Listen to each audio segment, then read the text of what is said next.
the second half starts, and J-Dub was attacking early, kind of like how they started the first half. Chet was looking to assert himself offensively as well. The game was close, and the Thunder were shooting poorly. The Thunder were better on the glass. The Thunder were, they were managing their turnovers. They weren't perfect, but a lot less than they had in previous games up to that point. So that's really what was keeping them in this game. I know Hartenstein was pretty good defensively in the third quarter. He had some good moments. Up to that point, SGA was not very efficient. SGA was not his normal dominant self. I think that was a testament to Nembhard and his defense on SGA. Indy actually started moving the ball a little bit. They were forcing the defense for OKC to move quite a bit. That led to some opportunities. Indy started to have some turnovers later in the third. OKC was able to cut into the lead. I think there was a possession where Alex Caruso had like an offensive rebound, putback, like easy points, right? OKC didn't have a lot of assists in this game. It was mostly off of like rebounds and putbacks and things like that. I think the Pacers extended the lead to 9, and then Caruso hit a 3. And then there was a point where it was like about 3 minutes left in the third, and Hallie took a seat. I think they benched him. They wanted him fresh for the fourth. Up to that point, Halliburton only had 10 points. And that's credit to Lou Dort and Alex Caruso, who sometimes was defending him as well. J-Dub had an over and back, some kind of like a turnover. Indy was pressuring the whole way, the whole game. The refs did call a lot of fouls, and I think that was to the advantage of OKC. Got into the bonus early. I think the Pacers led by 7 going into the fourth quarter. And then the fourth quarter started, and you saw a lot of Caruso involvement. The Pacers were getting second chance opportunities on the offensive glass. The Pacers' primary shots weren't great looks. They took a lot of threes, and they weren't falling. I didn't see much Miles Turner. I think Carlisle was going with Obi Toppin for whatever reason. He saw something better there. Chet was good on the offensive glass. He got some putback for points. Pacers were trying to speed up SGA, and this is something I wanted to make sure I spoke about. I think part of what makes SGA such a good player, he doesn't let the defense speed him up. He plays at his pace. Even when the defense crowds him, even when the defense is reaching and, they're trying to get their hands on the ball and they're trying to make him uncomfortable and occupy the space between, the defenders and the screeners and stuff like that. I want to give credit to the Pacers for trying to make SGA uncomfortable, and it worked for a lot of the game. But I want to credit SGA for staying true to himself, sticking to his pace, and getting to his spots, being patient, taking what the defense gives him. And eventually, SGA was the one who broke the Pacers' defense. See, it wasn't the other way around. The Pacers were trying to break SGA.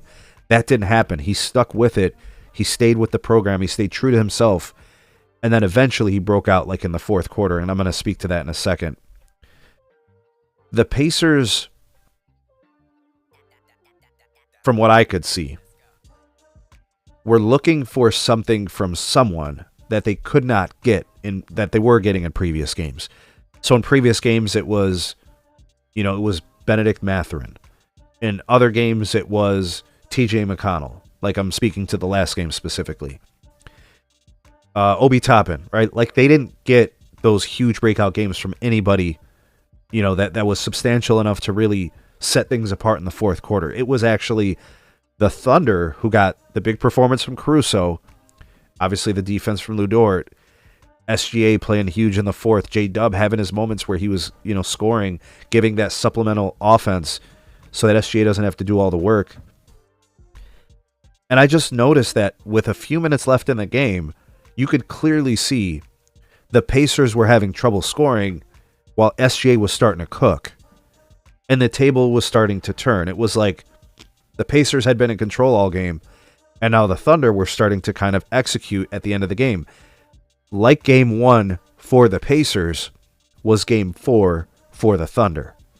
That was kind of the parity, in my opinion. Dort got a huge steal on Tyrese Halliburton late in the fourth quarter. He goes out into the fast break. He gets fouled. I'm not sure if they ended up calling a flagrant on that one or not, but he got free throws.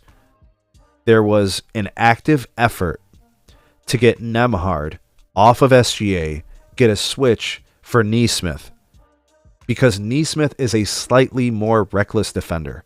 I want to make sure I explain this and articulate this. Aaron Nesmith is a good defender. He's very strong, low center of gravity. He's not going to be outworked. He's not going to be pushed around. But he is a slightly more aggressive defender when it comes to like physically jumping into players, right? His fundamentals are good, but his instinct is to try to block the shot and go for steals, as opposed to maintaining his positioning and his foundational defense like Nembhard does. So OKC knew that, and they fought to get that switch. They got it. And instead of fighting through it or forcing it, they settled. Nesmith gets up in the air, gets the foul called on him, and SGA's taking free throws. And that happened a lot in this quarter. And I was talking to the Goon earlier in the group text. He showed me 4 plays in the game where the refs, quote unquote, made bad calls or didn't make calls. I watched all 4 of those plays.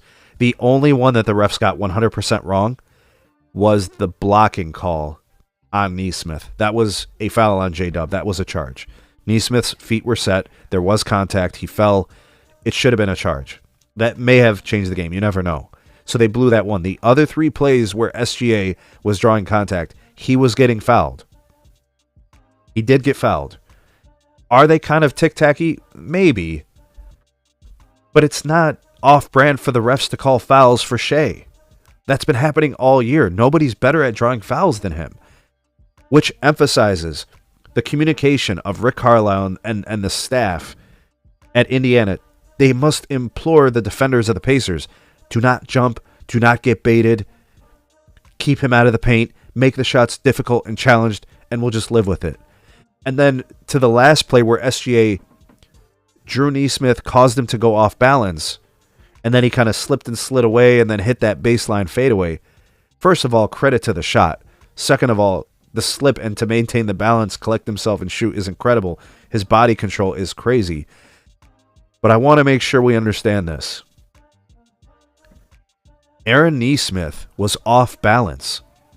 Even if there was a slight shove or some contact or a slight extension of the arm from SGA, the refs are not going to call that.